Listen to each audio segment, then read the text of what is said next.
Okay, it's 2 o'clock and I like to start promptly. I see Huntington, that's Madison, right? Yes. Okay, and then I don't see Chad. Correct? Or Emily, but we're gonna get started because I'm a definitely on time kind of person.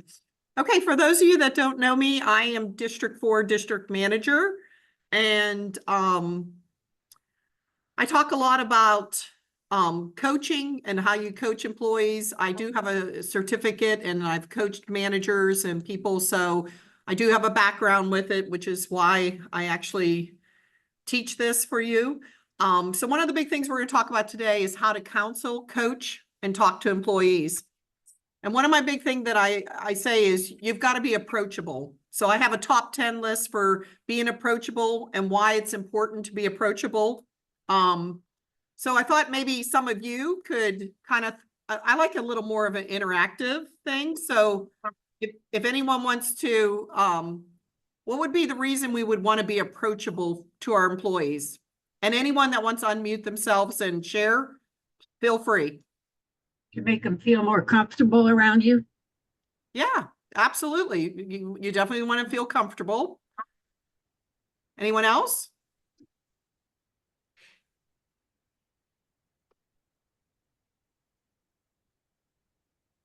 Do you guys want me to call on you? I mean, you can just jump in. If you're approachable, they feel like they can bring their problems to you instead of holding them in or making them into a bigger deal than what they are, I guess. I don't know. No, those are, well, that's a good point. How about another thing? Someone else give me another thing.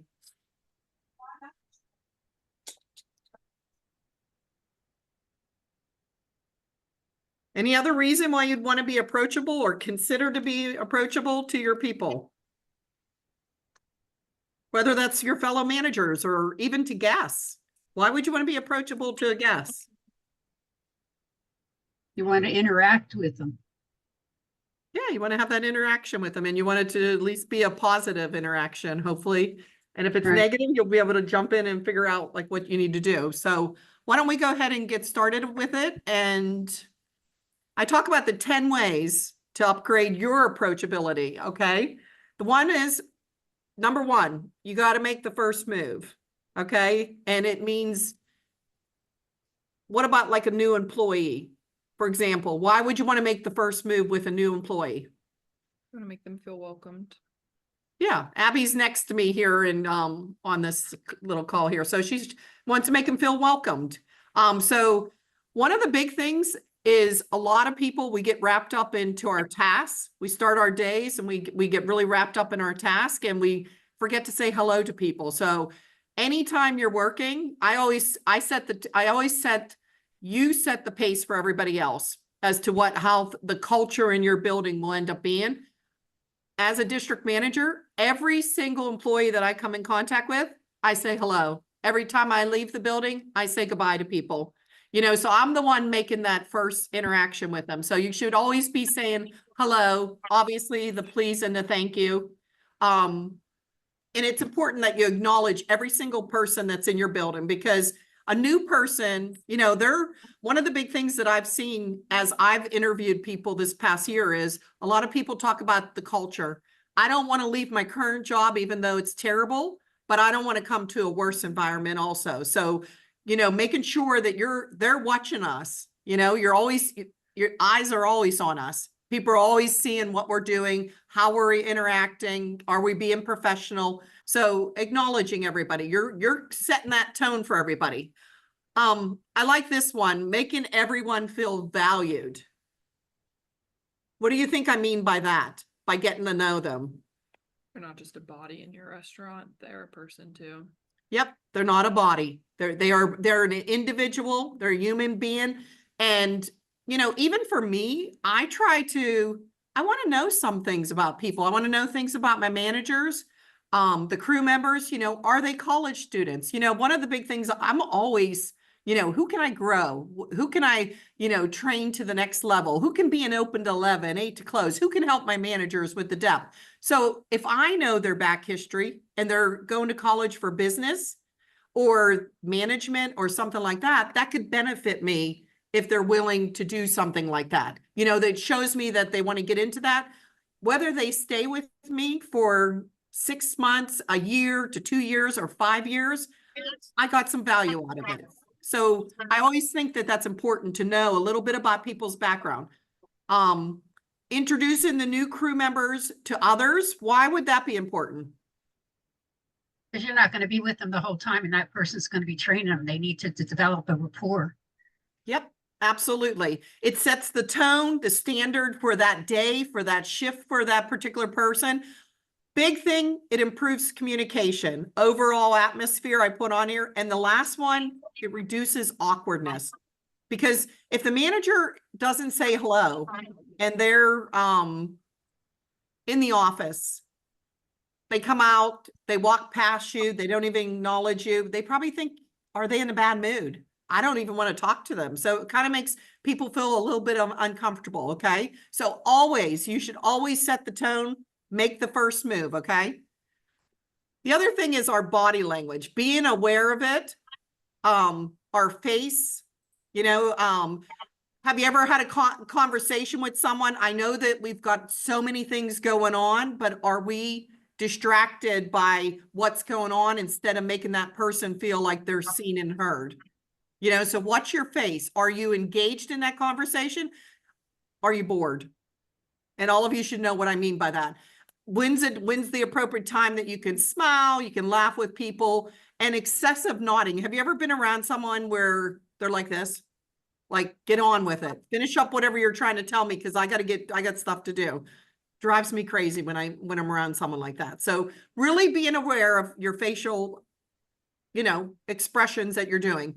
The eyes are big because you make that contact with someone. If you're looking around, what does that mean if you're looking around, if you're doing this while that person's talking?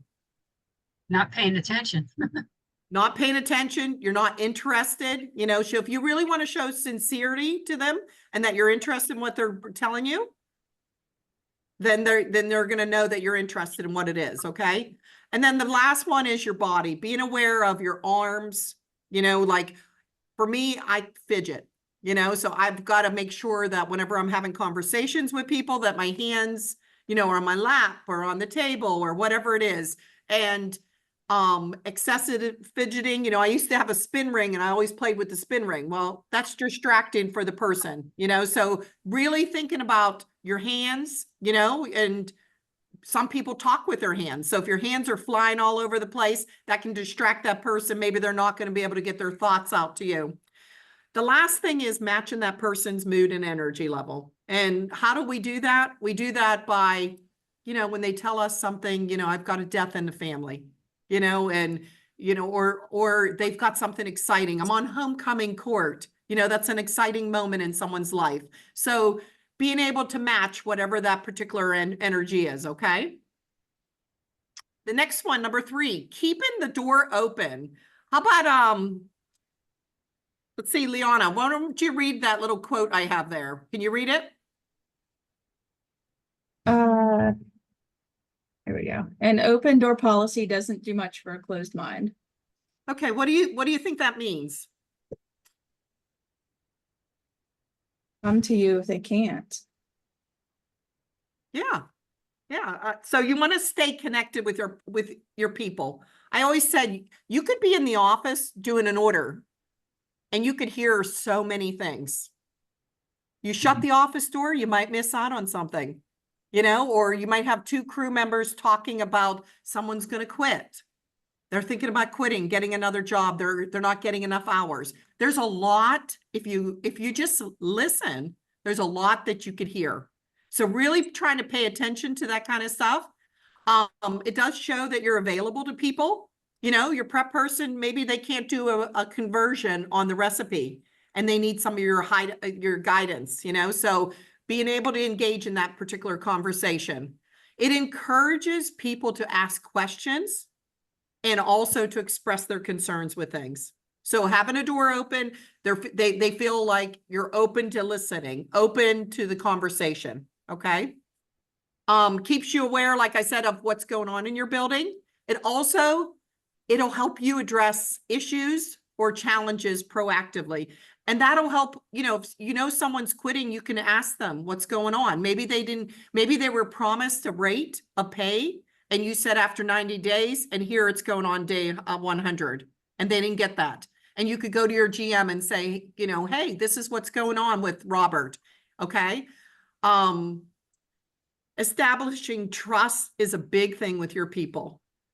Being able to have that honest conversation with someone, whatever that may look like. And then the big thing is it improves the crew morale. There are times we have to have the door closed, it's like, those private conversations that we have to have for people, or maybe you got an HR call that you're on or something. Absolutely, the office door. But if the office door is always going to be shut, you're going to be closed off to your people. And it keeps them at a distance. It will avoid alienate your people. One big thing that I've read, it increases turnover. Why do you think it would increase turnover in your buildings? How about Madison? What do you think the reason it would increase turnover or even impact the quality of the store's culture? Because the crew would feel that you're not around so they can get away with more things. Yeah, absolutely. Absolutely. Okay, moving on. Let's move on to number 4. Number 4 is practicing effective listening skills. So I have on here what is listening and what is not listening. What is listening? You've got to be attentive, and you're going to keep an open mind to whatever they're going to tell you. Listen, I may not like everything my managers tell me. I might not like some things, but if I'm open-minded to what they say, we can solve some of the issues together. It shows interest in what the person is saying. All right. Can some of you mute yourself just so I don't have an echo, all right? If you're not muted. It's given them uninterrupted attention.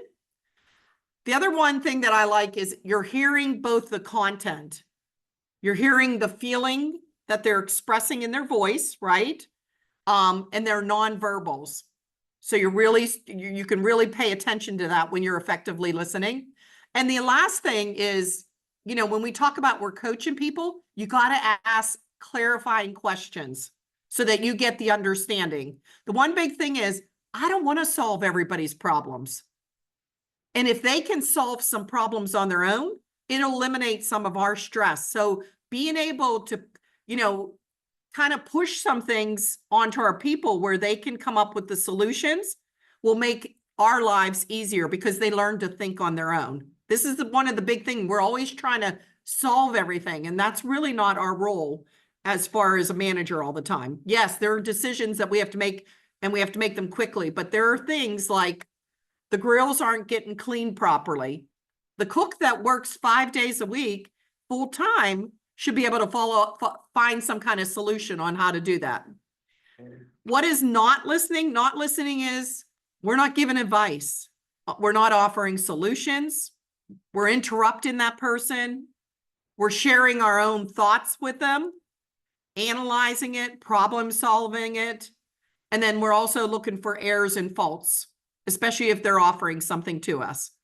We're like, oh, well, I can always remember when I was a new GM, and GMs that were around, the veterans would say, did it, done it, ain't going to work. Oh, okay. Well, what do you think happened to my idea? Yep, out the door. Forgot it. Okay, I guess we can't try something new or even approach it a little bit differently than what we've approached in the past. So really focusing on effective listening skills. I think you learn so much more from people when you take the time to listen and listen effectively. Number 5 is breaking down the barriers. And this is about opening up those lines of communication. You're going to be accessible because you have that door open. I think you need to show interest in people's lives. As I mentioned, it's important to know the basic information. Do I want to be wrapped up in all their stuff? Absolutely not. But if someone that is 16 years old comes to our shift on a Friday night and they are bawling their eyes out because their boyfriend just broke up with them, we've all experienced breakup sometime in our life. And I think it's important for us to acknowledge. I acknowledge, like you're acknowledging that that person's hurting. I can see that that this has caused you a lot of pain. It's really important for them to know that, yes, I hear you, I see you, you know, and I know that that can be a painful situation. It is about being transparent and real when you have to have difficult conversations. Listen, we're not always as a company going to do everything that people want us to do. I remember when we rolled out that Italian chicken parm and some cooks, you know, people didn't think that the cooks could pull that off. Voila. Guess what happened? They pulled it off. They figured it out. It took a couple challenging moments and they were able to turn that around. So, you know, just being able to have that difficult conversation and acknowledge it. Yeah, I can see where that can be challenging. What do you think we should do? You know, and trying to talk to that seasoned cook or educating the new cook on how we're going to do it. It builds trust, and your words are always going to be perceived as genuine. You're going to develop more comfort with people. It's important for us to appreciate the openness. We may not always agree on things, but if we can meet people in the middle or get them to see things from our perspective, right? And this is even relationships you have with your fellow managers or even a GM, you know, so it's not just related to all crew members either. Being straightforward and consistent with our actions. If we tell someone something, we promise someone something, we should follow through. If we said we're going to do something on this particular day and it's going to be a pizza day, we better make sure we have pizza for the crew. So always following through with some of that stuff. Moving on to number 6. This is where the coaching comes into light, okay? It's all about asking powerful questions. When we ask people, why can't you get the grills cleaned? What happens with those cooks when you're asking that particular question? When you say why? I don't know. That's what they say. I don't know. They say, I don't know. What else? I don't know how. They blame it on something. They blame it on something, right? Some else? people might even get frustrated with you. Right. We're putting them on the defense, right? It makes it confrontational. Like, why are you attacking me about these girls? Okay. So when you ask why, you're going to make it very, very uncomfortable for that other person that's on the receiving end of that. So my big thing as a coach, and I'm going to tell you, you want to ask open-ended questions. Don't ask them yes or no. Ask them the questions that start with the why, the what, and the how. So when we're trying to get a grill clean, how do you think you could help us get this grill so that it's clean better at night? What do you think we need to do differently? That puts them on the thinking process, right? So then now they're going to solve the problem for us because they'll say, well, I could do this, or, you know, we're not using 2 cleaning pads to get the grill clean. Like they might be. So whatever they tell us, if they tell us this is the reason why they're struggling with this, we need to be able to receive it. Like if we're trying to cut costs and only use 1, you know, cleaning packet, that girl's not going to get clean. We know it takes 2. We know that they, you know, whenever I had an issue in the district, the cook said, oh, I like to cut these, you know, black screen pads in 4s because it's easier to get to the corners and stuff like that. So being able to share that information with other people that are in the store or even other people in your district solves the issues, helps you solve the issues. So think about the questions that you're asking people, because what and how will be information. It'll be information that you're trying to gather, okay? And like I said, if you're going to ask the question, make sure you listen to the answer without interruptions. No interruptions. Do not interrogate them over that. And when you want to follow up with a question, use their words. Do you know what I mean by that? With the questions? How about John or Andrew? How could you use someone's words as a follow-up?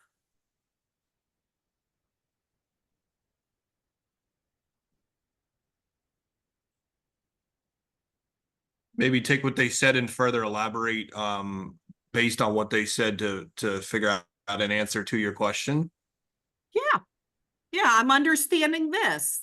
You mentioned that Yeah, you needed yeah. 2 pads or something, two packets to do that. Like you're following up with it and mentioning it in their words. And how would that give us a different outcome? Okay, so when you do that, you're going to even get more information out of them. And sometimes when you're using their words, you're going to get more buy-in from them because they feel like you've taken an interest in solving the issue also. Okay. It is more, you're gathering more information by asking those questions. I wrote in here, makes creative, productive, and effective communication between you, adds value to the conversations that you're have. It's just not a conversation. We're going to try to solve something so we can move on to the next thing. The big thing that I want you to learn from all of this, okay, as if you're capable of doing this, it's an opportunity for others to think and find their own solutions, which is going to help you do your job. It's going to help you eliminate some stress because you're going to have some thinkers around you that are willing to solve problems. And lastly, the biggest part that comes out of having these kind of conversations when you're asking those questions, that person does most of the talking. We're on the listening side. Okay, even whenever you're going to be doing a counseling with someone, we should be asking the question and we should be listening to what they're going to do to improve their performance. Okay.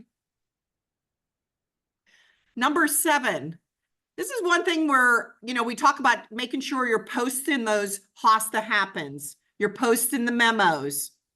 People learn 3 ways. They learn by hearing something, seeing something, and doing something. So when a new promo comes out, demonstrating those behaviors is where it's all about, like when we talk about that ped puff and how we train people. If you want people to learn things, you need to make sure that you got someone that can retain it after they read it. You got someone that needs to hear it, or someone that needs to actually physically do it with you and perform that particular task. If I asked you what kind of learner you are, guarantee we don't have everybody learning the same way. Like Abby, what kind of learner are you? Visual. She's a visual learner. Gail, what about yourself? What kind of learner are you? On hands. On hands. So imagine our employees, if we start asking them and start getting a pull, some of them can read and retain it.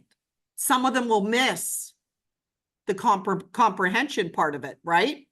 They might be able to read it, but they might not have comprehended it. Okay, so when you're thinking about that, remember, people learn 3 different ways.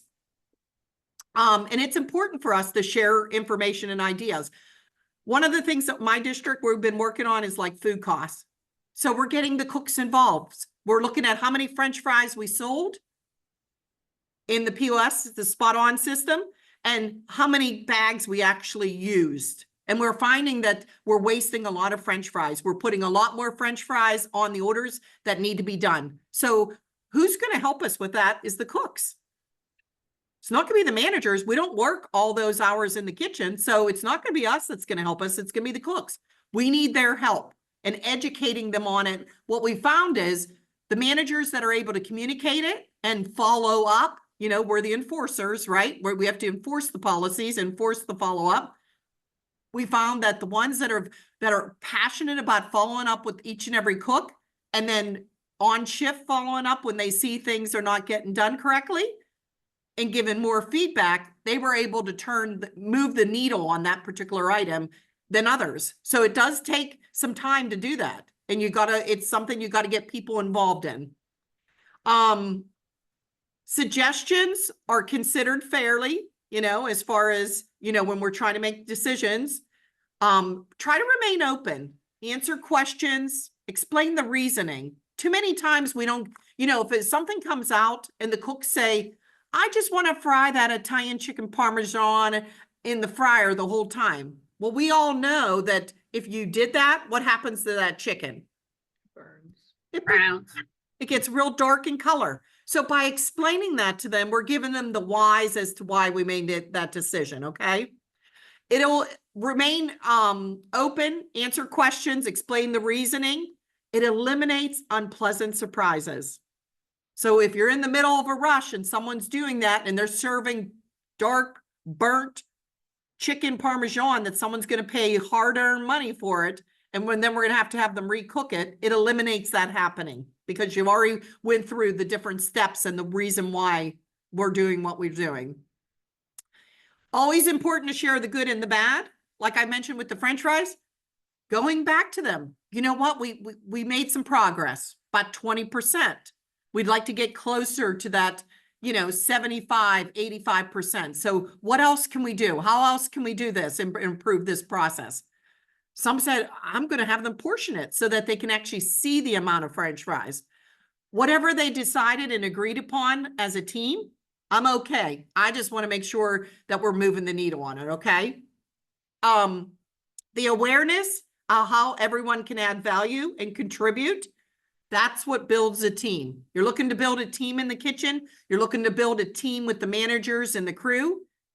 It's everybody's contributing. Everybody's got a voice. Everybody's part of it. Lastly, it promotes understanding and appreciation for others and their responsibilities, what we're asking of them, okay? Showing empathy for others. How about if, let me see Bridget, will you read that quote and tell me what you think it means? Empathy is seeing with the eyes of another, listening with the ears of another, and feeling with the heart of another. I think the quote itself is the definition of empathy. It's just being able to understand where somebody else is coming from, just putting yourself in their shoes and relating to them in the best way you know how. Yeah, very nicely put. I think the one thing that there was a decision that came with scheduling. A server who has to get their children off the bus, they can't get there and they're late all the time. And through a conversation, you find out that maybe they're better to come in at 5:15 as opposed to 5 o'clock. Because every time you put 5 o'clock on the schedule, they're late. Understanding their situation, if they're a single mom and they've got to take the kids from here to have babysitting to work. So sometimes we have to ask them, would 5:15 be better? You need to ask the questions. If they're always going to be late and they're telling you they can't get there at 5 o'clock, is 5:15 better? Maybe 5:20. No one said you have to schedule everybody at the same exact time all the time. Okay. So being able to be empathetic to their situation and try to provide some of that understanding. So you're putting yourself in their shoes. You're trying to imagine what they're thinking, what they're feeling in that particular moment. Understanding, getting a deeper understanding of the situation and the issue. It's important to acknowledge. Like, I'm a big person on acknowledging things with people. If you acknowledge, I understand that this is very difficult for you to get here at 5 o'clock. What would be a better solution? And maybe they wouldn't come up with the 5:15, but you could say, how about if we brought you in at 5:15? Would that work better? Or would a later time work for you? Or maybe that day isn't even a good day. Once you find it all out, that's not the best day for them to be working at all. And they need to modify their schedule and give you new availability. So really trying to ask the questions, those what and how questions, try to remain open-minded, practice your active listening skills, offer to help. We don't want to lose people. So how can we help? What can we do differently? We don't all have to be on this mainstream of the way we do things. Sometimes it's okay to do some things differently because the way that you show one person that you care basically shows everybody else around you that you care about everybody on the team. And then lastly, if they're late coming in after 5:15, after you switch the schedule, following up. I noticed that we made this change to 5:15 and you're still having difficulty getting here. What do you think we need to do differently? Following up, trying to figure out that solution, okay? Number 9 is recognizing people. And that involves a simple thank you to a lot of people. You know, thanks for being specific when when you're saying thank you is really important. So if a cook, you know, throughout the whole dinner rush, ticket times were great and they didn't have any recooks, you know, just, you know, I want to thank you, Rob. Today you got us through that rush all on your own. And you had 0 recooks. The guests enjoyed all their meals today. I really appreciate that. Thank you again for being a superstar. You know, like just letting them know, you know, what exactly it is that you're thanking them for. I write little thank you notes to some people. And that little thank you note, I've had people tell me, it's on my refrigerator. You know, and what do we put on our refrigerator? The things that mean things to us, that every time we go in that refrigerator, we can look at it. So just hearing people say that a little thank you for me, that I mentioned that something specific to them was important, means a lot, that, you know, I made a difference. I made someone smile that day, or I did something that was special and, you know, really turned something around for someone. Make sure that you're reinforcing the positive behaviors when you're walking around. You see something good, remember the rip and the pip. We praise in public, reprimand in private, right? Utilizing your pre-shift meetings to benefit you. If you're looking at all your web surveys and you notice that there's a pattern, you know, it's Salabar, Salabar, Salabar. Well, obviously we need to pay attention to Salabar. So what do we do to get the Salabar crew together and let them know that, you know, things are being emptied? How can we be more efficient at the Salabar so things aren't empty? What do we need to do? Does someone need to use the cart? You know, do we not have enough backups? Asking them, what is it that we need to do to solve this issue so that we can give our guests the Salabar, you know, things are full, you know, so they're happy with their visits. Just always remember, people will feel valued, motivated, and appreciated when you recognize them. They'll feel more than you realize. Even like when someone gives you feedback, how does that make you feel? When you did something really awesome, you know, it makes you feel good inside. Like, hey, I had a good day. They noticed that. They noticed that I did something great today. Also develops repeat behaviors. Remember, it always takes 21 days before people develop good, solid habits. People are our #1 resource. It'll improve your morale in your store. Other things decrease that turnover, which we're all facing. We're on and off. Sometimes we're on those hamster wheels and we want to get off of those. Lastly, it improves your store culture. And moving on to number 10, this is the big one. This is probably what I'm all about. I'm all about making it fun. You know, I think you need to celebrate the successes. You know, if my store was able to drop French fries and they dropped it by 50%, that is something to celebrate. Like when I hear it, I literally, when I'm in the stores, I will go to the cooks and tell them. I will high five them. I will let them know I noticed too. I noticed you did something really awesome. And they're like, how did you know that? Or, oh, did the managers tell you about that? Like it was something really exciting that the DM was able to celebrate that success also with them. Develops your relationships and your loyalty amongst your team. It'll increase that crew engagement and productivity. Big thing is the morale. Everybody loves it when you're having some fun. You know, I mean, stores, when we're using that employee money from our funds, they're always excited.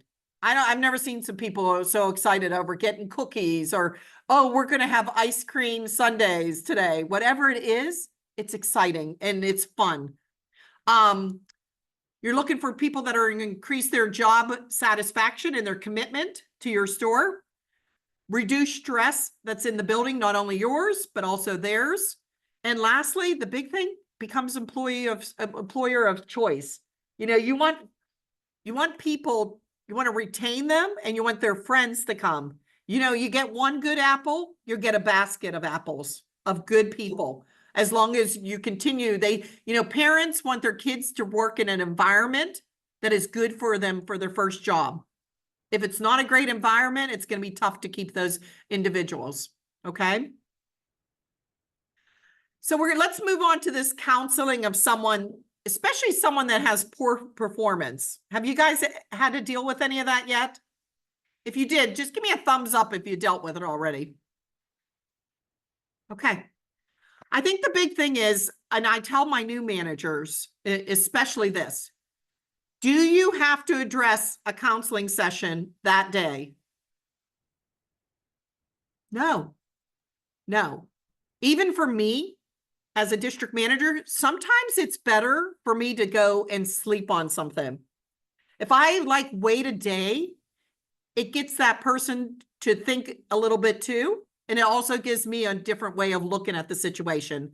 And I always feel better when I take the time. If I do something in the moment, sometimes our emotions get in the way, right? Sometimes that's where those heated discussions come in that no one wants to deal with that. So sometimes it's better to say, you know what, we're going to wait till tomorrow and we'll have a discussion on this. Why don't you, go home tonight, you think about it, and I'll do the same. That's all you have to do. So sometimes a little bit of a pause is good. Think about when the cooks are in the kitchen and they have a moment where two of them swear at each other.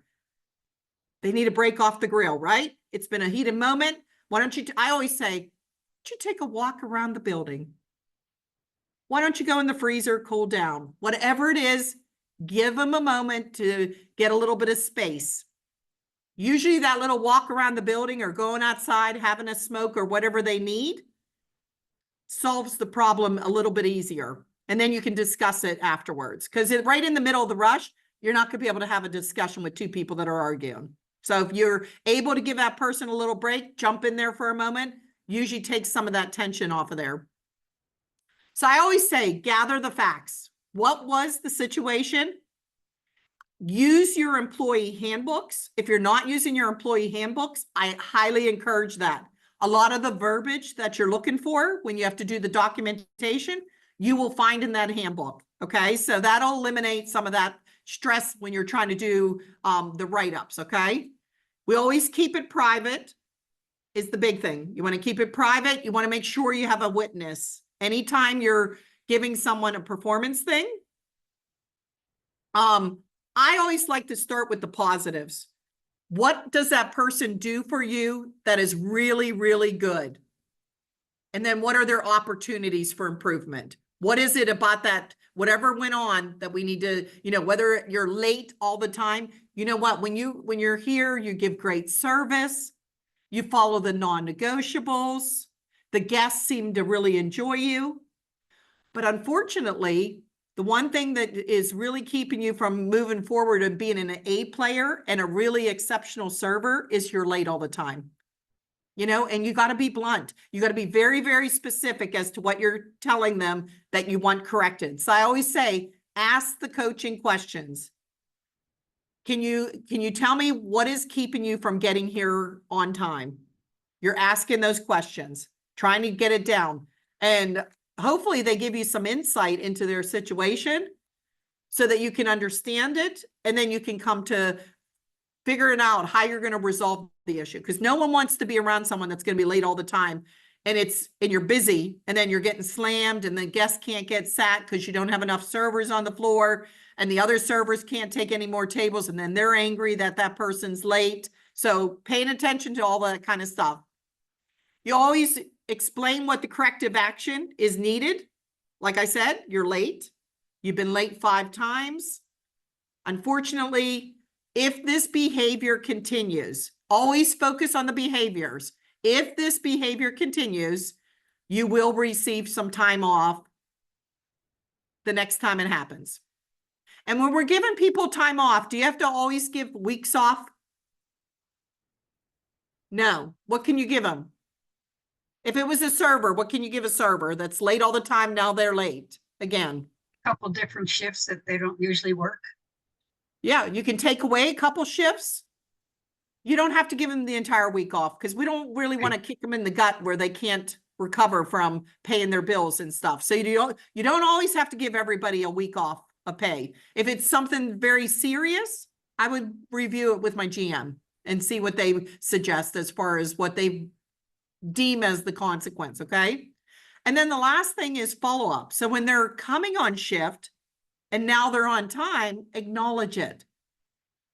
Notice that you're here on time today. Looks like that 5:15 is working out for you. And, you know, is there anything else that you would need from me? You know, just asking those particular questions, okay? When you're talking to people, do you think you follow all these steps? No. So what steps do you think you miss when you're having the discussion? I know for write-ups in the past, sometimes there's not always a witness giving a write-up, that's one. Sometimes a follow-up as well, not just like follow-up in terms of like, I see you're doing this now, great job, but also like, I see you're still not doing what you're supposed to do. Okay, so one of the things she mentioned is not having a witness. What is the reason we want a witness?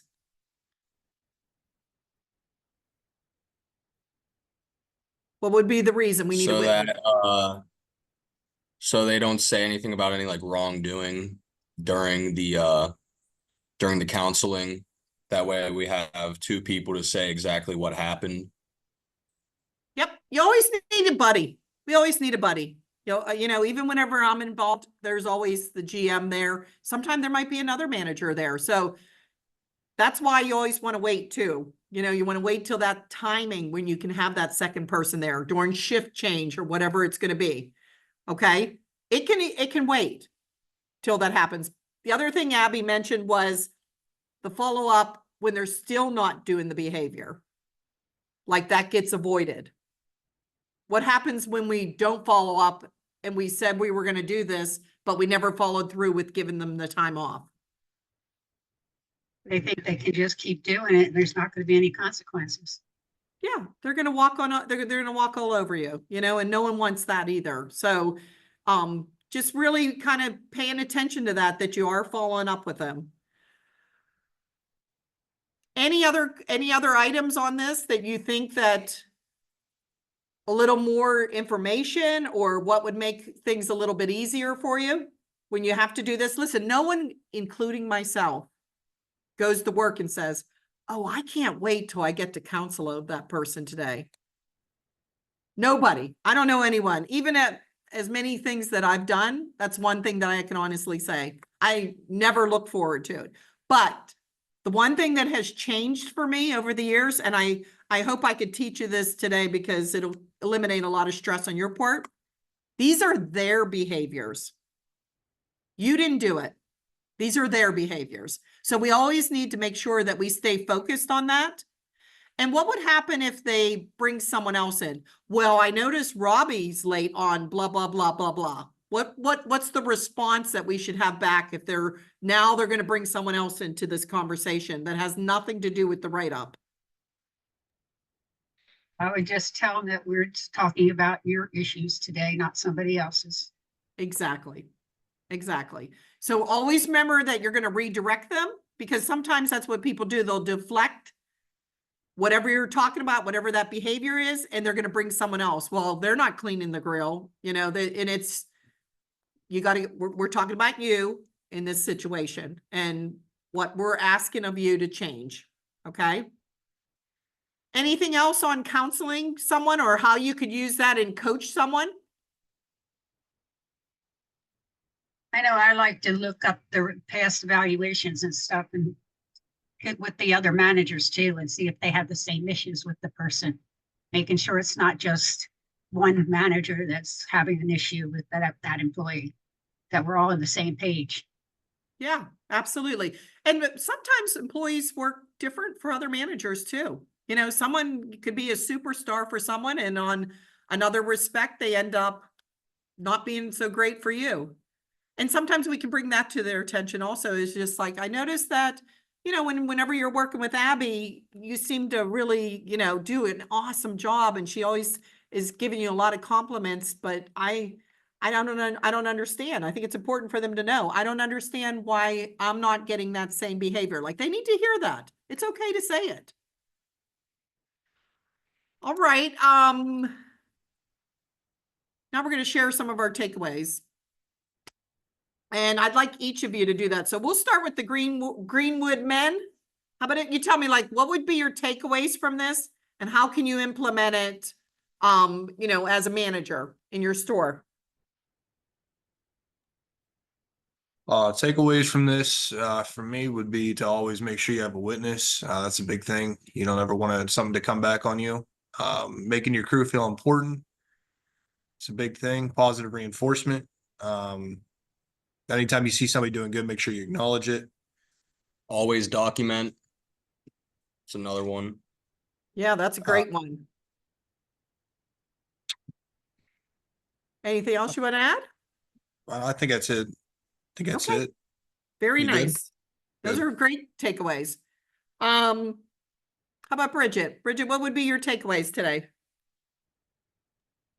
I think my biggest takeaway is that a lot of the things we learned today are, you know, they're necessary tools, not just for building a good relationship with our employees, but also for helping us maintain our boundaries and expectations and building just respect as a whole within the workplace. And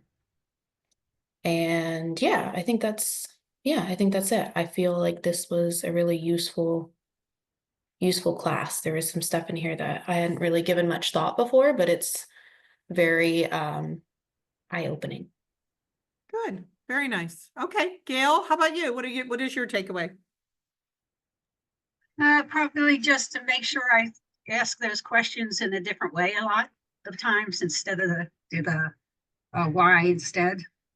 And I document everything. I've always been that way. So, but I think that treating one employee and the way you treat that one employee, maintain that with everybody, and it builds your team. And you can't do anything without your team. Exactly. I love it. Okay.